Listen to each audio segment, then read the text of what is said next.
Ang baryo ng mga patay.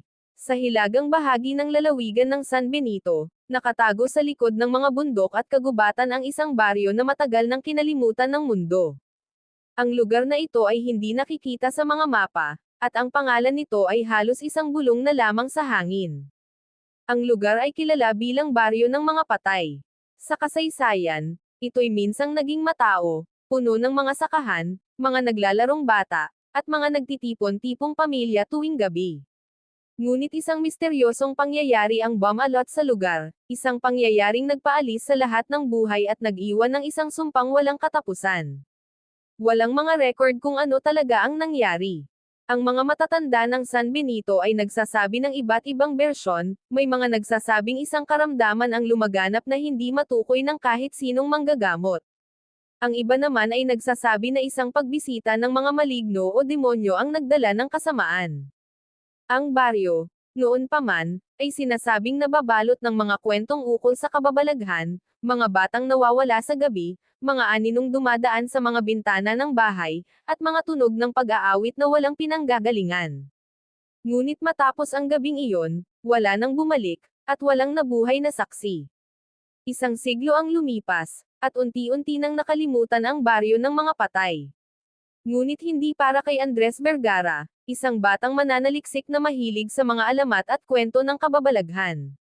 Mula pagkabata, palagi niyang naririnig ang mga kwento tungkol sa baryo mula sa kanyang lolo, na minsang tumira malapit doon bago ito iniwan dahil sa takot. Noong kabataan ko, palaging may naririnig kaming bulong sa baryo kapag lumalapit ang dilim, kwento ng kanyang lolo. Ang mga taong naroon ay mistulang nawawala sa sarili, parang may mga mata na nakatingin mula sa kawalan. Dahil sa mga kwentong ito, lumaki si Andres na may matinding interes na alamin ang misteryo ng baryo. Isa na siyang mananaliksik ngayon, at gamit ang mga tala mula sa mga matatandang residente, nagpasya siyang puntahan at tuklasin ang lihim ng baryong iyon. Bagaman maraming beses na siyang binalaan ng mga taga San Benito na huwag nang balikan ang baryo, hindi nagpatinag si Andres. May dala siyang mga kagamitan tulad ng mga kamera, recorder, at mga libro tungkol sa mga alamat at kasaysayan ng lugar. Isa itong paglalakbay na hinihintay niya ng maraming taon. Isang gabi ng Biyernes Santo, kung kailan sinasabing ang mga kaluluwa at maligno ay pinakamalapit sa daigdig ng mga buhay, si Andres ay nagtungo sa baryo. Sinadya niyang umalis ng madaling araw, para masigurong aabutan niya ang dilim pagdating niya sa lugar. Habang tinatahak niya ang madilim na daan, dahan-dahan niyang naramdaman ang pagbabago ng hangin. Lumamig ito, at naging mas mabigat ang kanyang bawat hakbang. Walang mga tunog ng ibon o kahit na mga kuliglig, tanging katahimikan ang bumabalot sa paligid. Matapos ang halos 3 oras na paglalakbay, narating niya ang hangganan ng baryo. Ang unang bumungad sa kanya ay ang isang malaking arko, yari sa kahoy, na halos bumagsak na sa kalumaan. Nakataga dito ang pangalan ng baryo, ngunit halos burado na ito dahil sa lumipas na panahon. Ang mga bahay ay tila mga anino sa dilim, mga kubo na niluman ng panahon, sira-sira na ang mga bubong, at ang mga bintana ay mga butas na lamang. Naglakad si Andres papasok sa baryo, at habang siya'y nagmamasid, bigla niyang naramdaman ang isang malamig na hangin na tila sumusunod sa kanya. Tumigil siya sandali at narinig niya ang isang bagay, isang mabagal na pagkaluskos, parang mga yabag ng isang taong tahimik na nagmamasid mula sa malayo. Ngunit nang lingunin niya ang paligid, wala siyang nakita kundi ang dilim.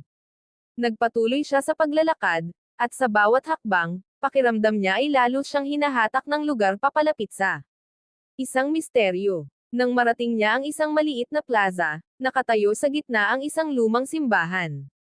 Nagkatikip na ng mga baging at damo ang pader nito, ngunit ang kampana ay tila nanatiling buo, parang naghihintay na muling patunugan. Lumapit si Andres sa pintuan ng simbahan at binuksan ito. Sa loob, nakita niya ang isang altar na natatakpan ng alikabok, ngunit ang mga kandila sa gilid ay tila bagong sindi lamang. Habang nakatayo siya sa loob ng simbahan, muling bumalik ang tunog ng mga yabag. Sa pagkakataong ito, mas malapit na, mas nakakatakot. Sumilip siya sa labas, at sa kanyang pagkagulat, nakita niya ang isang anino na naglalakad sa gitna ng plaza. Hindi malinaw kung tao ba ito o hindi, Ngunit sa pagkakatitig niya, napansin niyang wala itong mukha, tanging isang blankong anyo na tila yari sa usok. Agad na tinangka ni Andres na magtago, ngunit parang naramdaman siya ng nilalang.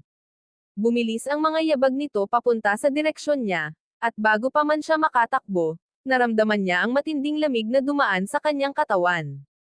Para siyang nalamig mula sa loob palabas, isang pakiramdam na para bang sinisipsip ng lugar ang init at buhay sa kanya. Sa sobrang takot, tumakbo si Andres palabas ng simbahan.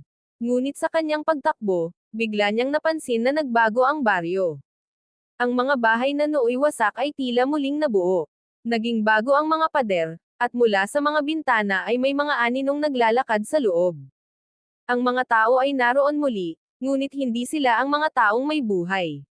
Sila ay mga kaluluwang parang na-trap sa isang walang katapusang pag-ulit ng kanilang mga dating gawain. Lumakad si Andres sa kalsada, tinatangka niyang humanap ng daan palabas. Ngunit sa bawat kanto, ang daan ay palaging bumabalik sa parehong lugar, ang simbahan, ang plaza, at ang mga bahay na puno ng mga multo ng nakaraan.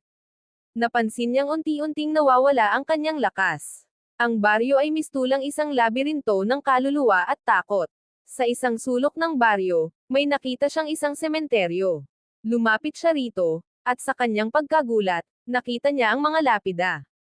Ang mga pangalan sa mga lapida ay hindi mga dayuhan sa kanya, ito ang mga pangalan ng mga nawalang residente, kasama ang kanyang lolo. Sa kanyang pagtayo sa harap ng isang lapida, naramdaman niyang bumibigat ang kanyang mga paa. Tumingin siya sa lupa at nakita niyang dahan-dahan siyang hinihigop nito.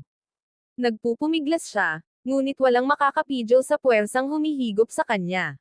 Bago siya tuluyang lumunin ng lupa, narinig niya ang isang bulong, sa baryong ito, walang makakatakas.